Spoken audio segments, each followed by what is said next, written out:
رباه عفوك إني من نور مدت يداي. இப்போ இங்க ஜிம்முக்கு போறவங்க யாராவது இருக்கிறீங்களா? பாடி இப்போ சும்மா டிப்ஸ் போடுறவங்க இந்த வயசுல டிப்ஸ் போடுறவங்க இருக்கிறீங்களா? Very good. இந்த வயசாக போல உங்களுக்கு டிப்ஸ் போட தோணும். இதே 3 வயசுல டிப்ஸ் போட மாட்டீங்களே? உங்களுக்குச்சா சின்னத்தில் முட்டாளாக நடப்பீங்க. ஆனால் இப்போ ஏன் டிப்ஸ் போட தோணும் தெரியுமா? உங்களோட பர்சனாலிட்டி டெவலப் ஆகுது. ஹேண்ட்ஸமாக இருக்கணும், நம்ம அந்த மாதிரி இருக்கணும். பாய்ஸ் பாடி பில்ட் பண்ணணும், கேர்ள்ஸ் ஸ்லிம் ஆகணும்ன்றது தான் இந்த கான்செப்ட்.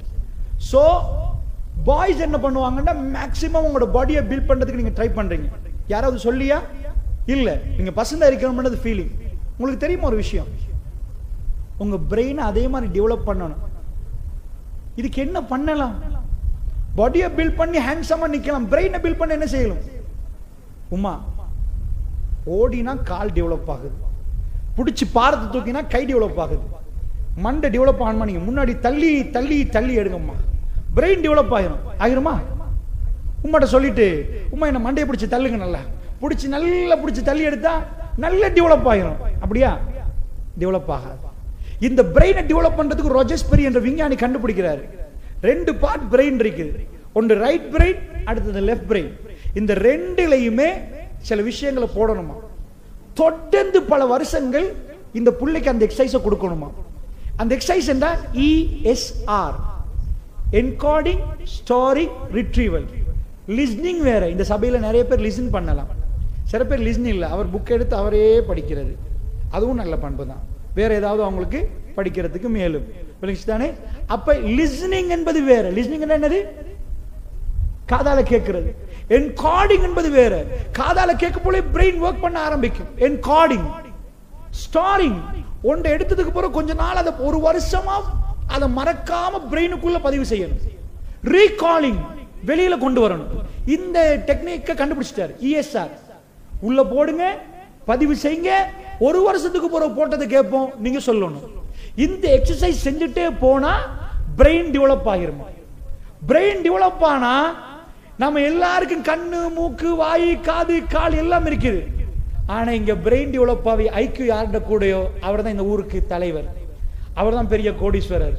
அவர் நடக்க போக்குல ஒரு அமைதி இருக்கும், அவர் பேச போக்குல ஒரு இதொன்று இருக்கும்.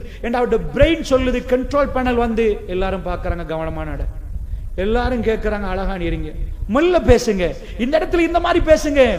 அவருடைய பிரெயின் டெவலப் ஆகணும்டா ESR நடக்கணும். இது ஸ்கூல்லையும் நடக்கலும், பஜார்லையும் நடக்கலும், ஷோரூம்லையும் செய்யலும், பிசினஸ்லையும் நடக்கும். என்ன செய்யணும்? ஒன்று போடணுமா, ஒன்று பதிவு செய்யணுமா, ஒன்று வெளிக்கொண்டு வரணும். ஓ, எனக்கு இத்தனை பேர் செக் தரலாம் இருக்குது, இத்தனை பேர் பவுன்ஸ் பண்ணிருக்கிறான், எல்லாம் மண்டையில வச்சு ஒரு வருஷத்துக்கு பிறகு சொல்லலுமா, அவர்கிட்ட ESR டெவலப் ஆகும். சோ இதை என்ன பண்ணணும்னா, நமக்கு சும்மா சொல்லிட்டோம்னு வைங்க, ஒவ்வொரு ஆள் வீட்டுல இருந்து ESR செய்ய மாட்டாரு. செய்வாரா? விளையாடிடுவாங்க, மறந்துடுவாங்க. அதுக்காக உங்களுக்கு ஒரு ஸ்கூல் போட்டாங்க, உங்க பிரெயினை டெவலப் ஆக்குறதுக்காக வேண்டி ESR. இந்த மூளைக்கு வேறையா, இந்த மூளைக்கு வேறையா? இந்த மூளைக்கு என்ன தெரியுமா? வலது மூளைக்கு சிரிக்க தெரியுமா, அழ தெரியுமா, கோவிக்க தெரியுமா. அதுக்குரிய ESR பாடம் எல்லாம் போட்டாங்க. சமூக கல்வி போடுவோம், இதிகாசத்தை கொண்டு வந்து சொல்லுவோம். அதெல்லாம் இதிகாசத்தை படிச்சவங்களுக்கு என்ன பலன்? செத்து போனவங்களை பத்தி படிச்சவங்களுக்கு என்ன பலன்? அதை படிக்கணுமா, அதை ஞாபகம் வைக்கணுமா, அதை வெளியே கொண்டு வரணுமா. என்ன எதையாவது கொண்டு உள்ள போட்டு ஞாபகம் வச்சு வெளியே கொண்டு வர எக்ஸசைஸை தொடர்ந்து செஞ்சா உங்க பிரெயின் பில்ட் ஆகிருமா, உங்க பார்வை மாறுமா, உங்க எல்லாமே மாறுமா. சோ இதுக்காக வேண்டி அவங்க ஆன்மீகம், இதிகாசம், சமூக கல்வி தேர்ந்தெடுத்தாங்க. இதுதான் மெயின் பார்ட். இதுல தான் வேர்ல்ட்ல உள்ள தெரியாததெல்லாம் கண்டுபிடிக்கிற பார்ட். ராக்கெட்ல எவ்வளவு வேகமா போலாம், டெஸ்லா என்னென்னலாம் கண்டுபிடிக்கிறான், இன்றைக்குள்ள புதிய கண்டுபிடிப்பெல்லாம் நம்மளால நினைச்சும் பார்க்கல, அதை கண்டுபிடிப்பெல்லாம் இந்த பகுதி தான் வெளியாகும். இதுக்கு சொல்றது ப்ராப்ளம் சால்விங் ஏரியா. இந்த ஏரியாக்கு என்ன கொடுக்கணுமா? பிரச்சனை ஒன்று கொடுக்கணுமா, அந்த பிரச்சனையை தீர்க்கணுமா, தொடர்ந்து கொடுக்கணுமா. இதுக்கு அவங்க யூஸ் பண்ணது 2 பாடம், ஒன்று மேத்ஸ், அடுத்தது சயின்ஸ். உண்மையா நீங்க மேத்ஸ் படிச்சது எதுக்கு? இப்ப நீங்க ஒரு புள்ள குக்கரி கிளாஸ் போனா என்ன நடக்கும்? வீட்டுக்கு வந்து கேக் செய்யுமா இல்லையா? குக்கரி கிளாஸ் அது பல நாளைக்குதா இல்லையா? ஒருத்தர் டிரைவிங் பழகுறாரு, அவரால் ஹெவி வெஹிக்கிள் டிரைவிங் வரைக்கும் பழகுறாரு, அவரால் கண்டெய்னர் ஓட்ட முடியுமா? நீங்க போய் ஸ்கூல்ல படிக்கிறீங்க, என்ன படிக்கிறீங்க? சயின்ஸ்ல hydrogen, helium, lithium, beryllium, boron, carbon, nitrogen, oxygen, fluorine, neon படிக்கிறீங்க. என்னைக்கு அதை பயன்படுத்துறீங்களா? வீட்டில் போய் உங்கள்கிட்ட தண்ணி வேணுமா, H2O கொஞ்சம் தாரீங்களாம்மா. என்னம்மா கேட்டீங்க? H2Oமா, 100 செல்சியஸில் கொஞ்சம் தாங்க. NaCl கொஞ்சம் போட்டு தாங்க, தொண்டை கொஞ்சம் கறக்குதுமா. உங்களை பார்த்து என்ன நினைப்பாங்க, இவன் என்ன பேசுறான், என்ன ஆச்சு இவனுக்கு? ஏண்டா H2O என்று நாங்க தண்ணிக்கு சொன்னாலும் என்னைக்கு வீட்டில் பயன்படுத்த மாட்டோம். அப்ப எதுக்கு H2O படிக்கிறீங்க? எதுக்கு H2O படிக்கிறீங்க? என்றைக்காவது அம்மா ஹைட்ரஜன் ஆக்சிஜன் இருக்குமா, கல்யாணம் முடிச்சுக்கிறாங்க வாங்க தண்ணி H2O சொன்னீங்களா? இல்ல. நான் கேட்கிறப்ப எதுக்கு படிக்கிறீங்க? உங்களுக்கு பயனளிக்காத ஒன்றையும் படிக்கிறீங்க. 11 வருஷமா ஒருத்தர் மோட்டார் சைக்கிளை வீட்டு வாசல் நிப்பாட்டிருக்கிறார். அவர்கிட்ட போய் கேட்கிறேன், பிராண்ட் நியூ கண்டிஷன்ல இருக்கு, 11 வருஷமா இப்ப கரையெல்லாம் பிடிச்சிருக்கு. என்னப்பா பண்ற, எதுக்கு இதை வாங்கி வச்ச? அவன் என்கிட்ட திருப்பி கேட்டா, அதான் எதுக்கு வாங்கின? நீ கூப்பிட்டு நீ தான் வாங்கின, அதையும் என்கிட்ட கேட்கிற. 11 வருஷமா நீங்க ஸ்கூலுக்கு போய் 2 + 2 = 4 அப்புறம் XY என்றீங்க, என்னென்னமா பண்ணீங்க. உங்கள்ட்ட நான் கேட்கிற நேரத்தில் நீங்க முழிக்கிறீங்க. நான் உங்களை கூப்பிட்டேன்னு சொல்லல. நான் கேட்கிற கொஸ்டின் என்ன, எதுக்கு இதை படிச்சீங்க, என்ன பலன்? இதை விட ஒரு குக்கரி கிளாஸ் போயிருந்தா, பெஸ்டா செஃப்பா இருந்து ஒரு பன் கடை சரியும் போடலாம். இதை விட ஒரு டெய்லரிங் படிச்சிருந்தா அற்புதமா நல்ல அழகா புதிய பிராண்ட் ஒன்று கொடுக்கலாம். எதுக்குப்பா ஸ்கூல் போனீங்க வீணா? 11 இயர்ஸ் நீங்க சயின்ஸ் படிச்சீங்க. 11 இயர்ஸ் சொல்லுங்க. Hydrogen, helium, beryllium, boron, carbon, nitrogen, oxygen. சஹாபாக்களோட பேரா இதெல்லாம்? இல்லையே. அர்த்தோட்டில் உள்ள பேரா? எதுக்குப்பா இது? நானும் இப்படிதான் உட்கார்ந்து படிச்சேன். Hydrogen, lithium, beryllium, boron, carbon, nitrogen, fluorine, neon, sodium, magnesium, aluminium, இப்படியே போன சிலிக்கன் வந்துச்சா மண்டலே அதில் வச்சேன். எதுக்கு இது? சுத்த வேஸ்ட் விளங்குதா? வேஸ்ட் தானே. டக்குன்னு தலையாட்டு, முடி பைத்திரிக்கு பாதி. ஏன் தலையாட்டி? ஆமா சுத்த வேஸ்ட், நாளையில இருந்து ஸ்கூலே போக கூடாது. அல்ஹம்துலில்லாஹ். நல்லா புரிஞ்சுக்கோங்க, நாங்க ஒண்டை போட்டு அதே எடுத்த நாங்க மனுஷன், வேலை இல்லை. குக்கரிய படிச்சு தந்த அதே ரெசிபியை போட்டு படிங்கண்டா, இதுதான் ஆடு மாடு செஞ்சிருமே. விளங்குச்சா? ஒண்டை கண்டா அதுவும் செய்யும். பழக்கினா 6 மணிக்கு கூட்டுக்கு போகணும், 4 தடவை கோழி எடுத்து தள்ளினா நீங்க சொல்ல தேவை, 6 மணி ஆக கோழியெல்லாம் கூட்டுக்குள்ள போயிடும். விளங்குச்சா? அந்த வேலை செய்யறதுக்கு அதை போட்டதே கக்கிற வேலை இல்லை. நம்ம நாட்டு எஜுகேஷன் தான். Low order thinking, read, listen. எதை கேட்டோமோ எதை படிச்சோமோ அதை எக்ஸாமுக்கு ஒப்பு வைக்கணும். வெளிநாட்டு எக்ஸாம் எப்படி தெரியுமா? அனலைஸ். படிச்சு தந்தது வராது எக்ஸாம்ல, படிச்சு தந்ததை வச்சு புதுசா ஒரு டயக்ராம் கீத்திருப்பான். நம்ம நாட்டில் அப்படி ஒன்று வந்தா எல்லாம் ப்ரொடெஸ்ட் பண்ணிடுவாங்க. சிலபஸில் இல்லாததை தந்து விட்டால் ரத்து பண்ணுங்க. ஆடம் முடிச்சு. மூளைக்கு சிலபஸ்ல உள்ளதை தந்தா மூளை தேவையில்லை, அதுக்கு மூளை தேவையில்லை, மூக்கையும் தான் போதும். கண்ணால பார்த்து கண்ணால ஒப்பி வைக்கிறது வேற. அதான் மிருகம் செய்யுது. ஒன்றை போட்டு இன்னொன்றை எடுக்கணும். அனலைஸ் ஒரு பாட்டு இருக்குது. நம்ம பேசிக் கிரைட்டீரியால இருக்கிறோம். அனலைஸ் பார்ட் ஒன்றை போட்டு இன்னொரு மோட்டார் கார் வரையணும். இதால என்ன நடக்குது யோசிப்பான். டைம் பீரியடுக்குள்ள கடுமையா யோசிப்பான். ஆன்சர் வெளியே வரணும். அவன் சயின்டிஸ்ட். அதுக்கு தான் பழக்குவாங்க. நம்மள ஆடு மாடு மாதிரி பழக்க வச்சிருக்குது. 6 மணிக்கு வீட்டுக்கு வரணும், 8 மணிக்கு சாப்பிடணும், 9 மணிக்கு தூங்கணும். அதுக்கு மேல ஒன்றும் பேசக்கூடாது. சிந்திக்கிறதுக்கு நமக்கு ஒண்ணுமே இல்லை. ஏன்னா முழுக்க முழுக்க படத்தை பார்த்தே ஏமாத்துறான் அவன். ஏமாந்தே காலம் சரி. விளங்குச்சா? இதுதான் நமக்குள்ள சிஸ்டம். சொன்ன திட்டல் உங்களுக்கு புரியுதா? நான் ஒரு பாயிண்ட் சொல்ற நேரத்தில் நீங்க எதுக்கு தெரியுமா விஞ்ஞானம் படிச்சீங்க? இதுதான் உங்களுக்கு கிடைச்ச ஆகப்பெரிய அற்புதம். எவ்வளவுக்கு மேத்ஸையும் சயின்ஸையும் போடலுமா? நான் நினைக்க மாட்டேன் ஒரு 30 வருஷத்துல நீங்க இதெல்லாம் படிப்பீங்க. நோ, சான்ஸே இல்லை. இப்ப படிச்சீங்கன்னா உங்களோட ப்ராப்ளம் சால்விங் ஏரியா அப்படி டெவலப் ஆகும். நீங்க போய் சயின்ஸ் படிச்ச பொடியணும், சயின்ஸ் படிக்காத பொடியணும் நின்றா இவன் பிரெயின் அவன் பிரெயினை கிட்ட வைக்கல. அப்படி ஒர்க் பண்ணும். Problem solving. ஒரு பிரச்சனை, பிசினஸ் என்னது? Problem solving. மனுஷனுக்கு ஏற்பட்ட பிரச்சனைக்கு தீர்வு கொடுக்கிறது. நான் சொன்ன கூகுள், சுந்தர் பிச்சை கூகுள்ல இன்றைக்கு பிக்மி, ஊபர், ஊபர் இங்க இல்லை இருக்குதா? ஊபர் இருக்குது. ஊபர் ஈட்ஸ், ஊபர் அது இதெல்லாம் கண்டுபிடிச்சு நிறைய மெப்ப போட்டாச்சு. அக்ரோனைக்கு வரணுமா எங்க இடத்த போட்டுட்டு தூங்க வேண்டியதுதான். சரியா மெப்ப எழுப்பி பார்த்தா எனக்கு கொஞ்சம் தூரம் இருக்குது, இடமே தெரிய தேவையில்லை. சுந்தர் பிச்சை என்ன சொல்ற? ஒரு நாள் என் வைஃப் ஃபங்க்ஷனுக்கு போனா, கூகுள்ல சிஇஓ இந்தியா, கூகுள்ல சாதாரண ஒர்க்கரா போனவர் கண்டுபிடிச்சான். பெஸ்ட் பிரெயின், நல்ல ஐக்யூ வந்து தூக்கி வச்சான் கூகுள்ல. சுந்தர் பிச்சை சொல்றாரு, நான் ஒவ்வொன்றும் கண்டுபிடிச்சது வித்தியாசமான இடத்துல. நான் போனேன், எங்க வைஃப் ஒரு ஃபங்க்ஷனுக்கு கூப்பிடுறா. போனா என்னாலேயே தேடி பிடிக்கவே முடியல. நல்லா புரிஞ்சுக்கோ, பிரெயின் நல்ல வேலை செஞ்சா சில பேர் மேல சின்ன சின்ன மேட்டர்லாம் புரியவே புரியாது, சின்னது விளங்காது அவங்களுக்கு, அவங்க வேற ஒரு திங்கிங்ல உள்ளவங்க. சோ இந்த அட்ரஸை தேடுறாரு. அமெரிக்காலாம் ஷார்ட் டைம்ல தான் ஃபங்க்ஷன். வைஃப் சொல்லிட்டா ஃபங்க்ஷன் முடிஞ்சு நான் வீட்டுக்கு வந்துட்டேன், நீங்க வாங்க. அவர் சொல்றாரு எனக்கு அன்றைக்கு தேடி பிடிக்கவே முடியல அட்ரஸ். அடுத்த நாள் எனக்கு ஒரே பிரச்சனை, ஏனண்டா வீட்டுல நையண்டா வைஃப் வரல தானேண்டா. நான் போய் என் டீமை கூப்பிட்டேன், இங்க பாரு என்ன மாதிரி எத்தனை பேர் பாதிக்கப்பட்டிருப்பான், இந்த மாதிரி அட்ரஸை தேடி வீட்டுல சண்டை பிடிச்சி கடைசியில ஃபங்க்ஷனுக்கு போக முடியாம, அதனால ஒரு அட்ரஸ் அடிச்சா அந்த அட்ரஸுக்கு போகணும், ரூட் காட்டணும், கண்டுபிடிப்போம். மேப்ப போட்டான், மேப்ப போட்டது அப்படிதான் கூகுள் மேப்ஸ். அவர் அப்படிதான் சொல்றாரு, நான் சைனாவுக்கு போனேன், எனக்கு மொழி ஒழுங்கா விளங்கல, கூகுள் டிரான்ஸ்லேட்டர் கண்டுபிடிச்சேன். எந்த மொழியை போட்டாலும் ஸ்கேன் பண்ணி அப்படியே கேமரா அடிச்சா அது டிரான்ஸ்லேட் பண்ணி வரணும். இப்படி ஒவ்வொன்றுக்கும் கருத்து சொல்றாரு. ஏன் அந்த பிரெயினை நல்லா டெவலப் பண்ணிட்டோம்டா ப்ராப்ளம் சால்விங். ஒரு ப்ராப்ளத்தை கண்டா சொல்யூஷன் கொடுப்போம், ஒரு ப்ராப்ளத்தை கண்டா சொல்யூஷன் கொடுத்தா அதான் பிசினஸ், அதான் பிசினஸ். சொல்ற விளங்குது உங்களுக்கு? சோ இந்த ப்ராப்ளம் சால்விங் ஏரியாவை டெவலப் பண்ணா அதுக்கு கொடுக்கிற புகர, அது கொடுக்கிற மெயின் ஐட்டம் என்ன தெரியுமா? சயின்ஸ். அது கொடுக்கிற மெயின் ஐட்டம் என்னது? மேத்ஸ். நம்ம மில்க் ஷேக் ஒன்று செய்யணும், ஸ்ட்ராபெரி மில்க் ஷேக், ஸ்ட்ராபெரி போடணும், மில்க் சுகர் போடணும். அத மாதிரி எங்கள்கிட்ட இருந்து பெஸ்ட் பிரெயின் ஒன்று கிரியேட் ஆகணும்டா மேத்ஸையும் சயின்ஸையும் நல்லா போடணும். போட்டா என்ன செய்யணும்? போட்டு வச்சா ஓகேயா? சயின்ஸ்ல உள்ள மெட்டீரியல் ப்ராப்ளம் சால்வ் பண்றது பிராக்டிஸ் மேக்ஸ் பெர்ஃபெக்ட். பிராக்டிஸ் பண்ணிட்டே இருக்கணும். பண்ண பண்ண பண்ண பண்ண இதை விட ஹார்ட், இதை விட ஹார்ட், இதை விட ஹார்ட், இதை விட ஹார்ட், திடீர்னு பிரெயின் டெவலப் ஆகிடும்.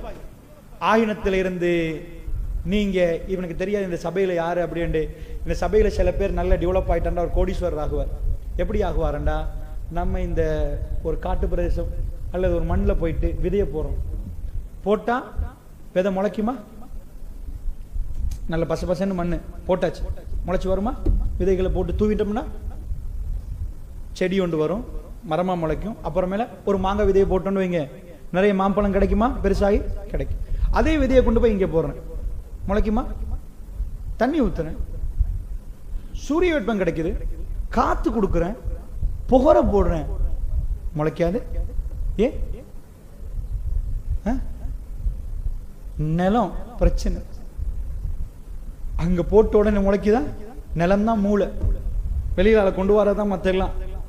மூளை ஓகே, அது மரமண்டையா காட்டி மூளை ஓகே இருந்தா அதெல்லாம் போட்டு பச பச பசன்னு ஆன பிறகு மாம்பழம் வர்ற மாதிரி ஐடியாஸ் வர ஆரம்பிக்கும். அமெரிக்கா உட்கார்ந்துட்டு அந்த மாதிரி ஏசியை போட்டுட்டு உட்கார்ந்துட்டு எங்களை மாதிரி நாட்டில் 100 பேரை கண்ட்ரோல் பண்றான், 1000 பேரை கண்ட்ரோல் பண்றான், யாருன்னே தெரியாது. நான் கேட்கிறேன், அக்குரணையில் அமெரிக்கன் பிரெயின்ஸை கொஞ்சம் பாருங்க. அக்குரணையில் உள்ள ஹோட்டல்ஸ்ல என்னெல்லாம் செய்யணும்? ஸ்ரீலங்காவில் கொஞ்சமாவது முஸ்லீம்களில் காத்தாங்குடி அக்குரணை சம்பாத்தியத்தில் கொஞ்சம் பரவாயில்ல. ஸ்ரீலங்கா ஊர்களை வச்சு பார்த்தா அந்த அக்குரணையில் என்னெல்லாம் பண்றாங்க? ஒரு ஹோட்டல் நடத்து என்ன வேணும்? டொல்பின் போடுவாங்க, சீஸ் கொத்து, பராட்டா, இடியாப்பம், புட்டு, பாபத் கறி, பீஃப் சுக்கா, சிக்கன், என்னென்னமோ போடணும். போட்டுட்டு ஏர் கண்டிஷன் பண்ணலுமா? ஏர் கண்டிஷன் பண்ண கடை குறம், பெரிய பார்க்கிங் கம்மி, இவ்வளவு ஐட்டம் போட்டு. நான் கேட்கிறேன், எங்களுக்கு கோழி பொரிக்க தெரியுமா? தெரியாது. வெளிநாட்டுல இருந்து ஒரு கம்பெனி வந்து எங்களுக்கு கோழி பொரிச்சு தீத்தினா எப்படி இருக்கும்? அக்குரணையில் இருக்கிற ஒரு கண்டி டவுன்ல உள்ள ஒரு 2 முஸ்லீம் ஹோட்டல் பேர் சொல்லுங்க பாப்போம். கண்டி முஸ்லீம் ஹோட்டல் எல்லாருக்கும் தெரியும். இன்னொன்று டவுட், கண்டியில உள்ள கடை கண்டி டிஸ்ட்ரிக்ட்ல உள்ள உங்களுக்கு தெரியல. KFC தெரியாதவங்க கை தூக்குங்க பாப்போம். KFC தெரிஞ்சவங்க கை தூக்குங்க பாப்போம். கீழே போடுங்க. KFC யாரு? Abdul Salam நானடையா? KFC யாருட? International company வந்து உங்களுக்கு கண்டியில இருக்கிற ஹோட்டல் பேர் தெரியல, முஸ்லீம் ஹோட்டல் பேர் தெரியல, உங்க பக்கத்துல தெரியல. அவன் எப்படி உங்கள்கிட்ட என்ன மெனு? ரைஸ் தருவீங்களா? தரமாட்டோம். என்ன தருவீங்க? சிக்கன் ஃப்ரை பண்ணி இருக்குது, சோஸ் தருவோம், முக்கி சாப்பிட்டு போகணும். பரவாயில்ல. பெரிய ஏர் கண்டிஷன் ஹால், அதுல போய் பெரிய பார்க்கிங், என்ன திரான் இருந்தா இத்தனை வருஷமா ஓட்டுவான். நாங்க சொல்லுவோம், இல்ல டொல்பினையும் சேர்த்து போட்டா நல்லமே, ஃப்ரைட் ரைஸும் கொஞ்சம் சைடால போட்டுருவோம். இதையும் போடுவோம். இவ்வளவு போட்டும் நம்ம ஆளுக்கு ஏர் கண்டிஷன் பண்ண முடியல, செக்யூரிட்டி கார்டு வைக்க முடியல, ஒன்னும் பண்ண முடியல. என்னைக்காவது ஓனர் வந்தாங்க, ஓனர் இல்ல டேரக்டர் போர்டு இருக்கிறாங்க, என்னைக்காவது வந்தாங்க வேர்ல்ட் வைட். ரஷ்யாவுல உக்ரைன் போர்ல 460 மெக்டொனால்ட்ஸ் பிரான்ச் பூட்டினாங்க. 460. யோசிச்சு பாருங்க எத்தனை பிரான்ச் ரஷ்யால மட்டும் அவ்வளவு உண்டா? வேர்ல்ட் வைட்ல எவ்வளவு இருக்கும்? முழு உலகத்துக்கும் நாங்க கோழி பொரிச்சா அப்படி பொரிப்போம். எங்க நாட்டுல அப்படி பொரிக்கிறதுக்கு மெனு தெரியும். எங்களுக்கே வந்து அவன் நாக்கி ஸ்டைல் எங்களுக்கு சொல்லி தரான் பழக்கணும். இத தின்னு நாங்க போய் அவ்வளவு பெரிய இடத்துல ரெண்ட் கொடுக்கணும். அவ்வளவு பெரிய எப்படி? இதான் பிரெயின். அதான் confident. I can to it. உங்க நாட்டுல எங்களுக்கு தெரியும்டா எதை விற்கணும். ஸ்டார் ஹோட்டல் பேர் உங்களுக்கு தெரியல, அக்குரன்ல 4 ஹோட்டல் பேர் தெரியல, பிஸ்ஸா ஹட் தெரியுமான்னு கேட்டா எல்லாரும் கை தூக்குறீங்க. என்ன முஸ்லிம் ஹோட்டல் அது? ஹலால் சர்டிஃபைட் எடுத்துட்டான். எங்களுக்கு நான் முஸ்லிம் ஹோட்டல் பத்தி நாங்க பெருசா பேச மாட்டோம், எங்களுக்கு ஹராம் ஹலால் பிரச்சனை. ஆனா வேர்ல்ட் பிராண்ட் எங்களுக்கு தெரியுதுண்டா. அவன் பிரெயின் எவ்வளவு டெவலப்மெண்ட் புரியுதா உங்களுக்கு? உங்களை உட்கார வச்சு KFC என்ற பேரை போட்டு எல்லாரும் உட்காரு, மத பேதம் இல்லாம எல்லாரும் உட்காரு, எல்லாரும் சாப்பிடு, மெக்டொனால்ட்ஸ் எல்லாரும் வந்து சாப்பிடு, உங்க புள்ளை எல்லா புள்ளையும். இதுதான் பிரெயின். படிச்ச மூளைக்கும் படிக்காத மூளைக்கும் வித்தியாசம் இருக்கு. ஒரு ஆளுக்கு படிக்கலன்னு வைங்க, இந்த பிரெயின் டெவலப் இல்லைன்னு வைங்க, அவர் ஒரு சில்லறை கடை செய்யறான்னு வைங்க, எப்படி செய்வாரு? ஏங்கரை கொடுப்பாரு, பருப்பு கொடுப்பாரு, அதை கொடுப்பாரு, இதை கொடுப்பாரு, கதையை வைப்பாரு. லாட்சில இருந்து அவர் எழுப்பி போனார்னா பிரச்சனையா போயிடும். அங்கால எலி வேற கடிச்சிடும். ஸ்ரீலங்காவில் எத்தனை காகில்ஸ் அவுட்லெட் இருக்குது? ஸ்ரீலங்காவில் நான் இன்டர்நேஷனல் பிராண்டை விட்டுருங்க, ஸ்ரீலங்காவில் உள்ள பிராண்ட் சொல்றேன், கீல் சூப்பர். ஸ்ரீலங்காவில் டாப் 10 பிசினஸ்ல grocery என்பது டாப் 10 பிசினஸ் தான். படிக்காதவன் செய்யற பிசினஸ் தான் grocery. உட்கார்ந்தா ஜஸ்ட் எடுத்து கொடுக்கிறது. வீட்டுல கதவை திறந்தாச்சு, என்ன 1 கிலோ பருப்பா, 10 கிலோ பருப்பை வாங்கிட்டு வந்து 1 கிலோ பிரிக்கிறது. என்றைக்கு மீயாது 100% அழியும் அது. என்ன மனுஷனுக்கு தேவை அரிசியை கொண்டாந்தா எவ்வளவு முடியும்? சோ இதையே பெரிய ஏர் கண்டிஷன் பண்ணி பார்க்கிங் வச்சு, கேஷியருக்கு எங்கால் இல்லாட்டி சல்லி களவு போயிரும். ஹெட்டன்ல இந்த கேர்ள்ஸை கொண்டு வந்து எந்த குவாலிஃபிகேஷனும் இல்லாம உட்கார வச்சு எவ்வளவு பெரிய லட்சக்கணக்கான பில்லையும் போட்டு அந்த லாட்சில சல்லி இருக்க ஒரு ரூபா மிஸ் ஆகினா ஹெட் ஆபீஸுக்கு தெரியற அளவுக்கு செட் பண்ணி கஸ்டமர் உள்ள கூட்டு, இங்க கதவை பூட்டி என்ன வேணும் வெளியில இருந்து கேளுங்க நான் தர்றேன், அங்க உள்ள போய் வேண்டியது எடுமா என்று சொல்லி இவ்வளவு எடுக்கிறதுக்கு என்ன கான்ஃபிடன்ட் வேணும்? படிக்காதவன் செஞ்சா இந்த வியாபாரம், படிச்சவன் செஞ்சாது உங்களுக்கு எப்படி வேணும்? உங்களுக்கு படிச்சு செய்யணுமா படிக்காம செய்யணுமா? எப்படி இன்ட்ரெஸ்ட்? படிச்சு. அப்ப படிக்கலாம். ஒரு 30 வயசுல 4 புள்ளி இப்படி தூக்கிட்டு போய் படிக்கலாம். அப்ப படிக்க விரும்புறீங்களா? இப்ப படிக்க விரும்புறீங்களா? அப்ப ஆளாக விரும்புறீங்களா? இப்ப ஆளாக விரும்புறீங்களா? இப்ப நீங்க ஃபவுண்டேஷனை போட்டா, இப்ப நீங்க விதைச்சா உங்களுக்கு ஆயலாம், உங்களுக்கு விளைச்சல எடுக்கலாம். சோ டிசைட் பண்ணுங்க. இப்ப டிசிஷன் இப்ப நீங்க மேக் பண்ணுங்க. இப்ப உங்களுக்கு இந்த டைமை ஈஸியா வேஸ்ட் பண்ணலாம். இன்னொரு 6 மாசத்துக்கு நல்ல வீட்டுக்கு போய் தூங்கலாம். படிச்சு முடிச்சிட்டோம் லெவல், இப்ப தூங்கலாம். இப்பதான் உங்களோட பிரெயின் பூஸ்ட் கோல்டன் டைம். சும்மா இருக்கவே கூடாது. ஒரு மோட்டரையாவது கழட்டி பார்க்கணும், ஏதாவது ஒன்று ரிப்பேர் பண்ணணும், உங்க பிரெயினுக்கு ஒர்க் கொடுத்துட்டே இருக்கணும், ஏதாவது ஒன்று செய்யணும், ஒன்றை ஞாபகம் வைக்கிறதுக்கு உள்ளுக்குள்ள போடணும், ஒரு வருஷத்துக்கு பிறகு திருப்பி எடுக்க பார்க்கணும். இது நல்ல எக்ஸசைஸ், நல்ல எக்ஸசைஸ். ரெம்ம கூட்டும், உங்களோட கெப்பாசிட்டி இருக்குது, ரெம்ம நல்ல கூட்டும். மேக்சிமம் உள்ளுக்குள்ள எடுக்கணும். நொடி கேட்கணும். அந்த நொடி கேட்பாங்க இல்லையா, எனக்கு சொல்லுங்க. அந்த ப்ராப்ளம் சால்விங் நிறைய கண்டுபிடிக்க பார்க்கணும், புதுசு புதுசா திங்க் பண்ண பார்க்கணும், கொஞ்ச நேரம் யோசிக்க பார்க்கணும். இந்த ஆக்டிவிட்டிஸ் எல்லாம் செய்யணும். இல்லாம இப்ப மழைக்காலம் ஆரம்பிச்சுட்டா பெட்ஷீட்டை நல்லா போத்திட்டு 12 மணிக்கு எழும்புறது, மறுபடி கொஞ்சம் சாப்பிட்றது, தூங்குறது என்று போட்டீங்கன்னா உங்க பிரெயின் மட்டையா போயிடும். ஸோ டிசிஷன் நீங்க. ஓகே.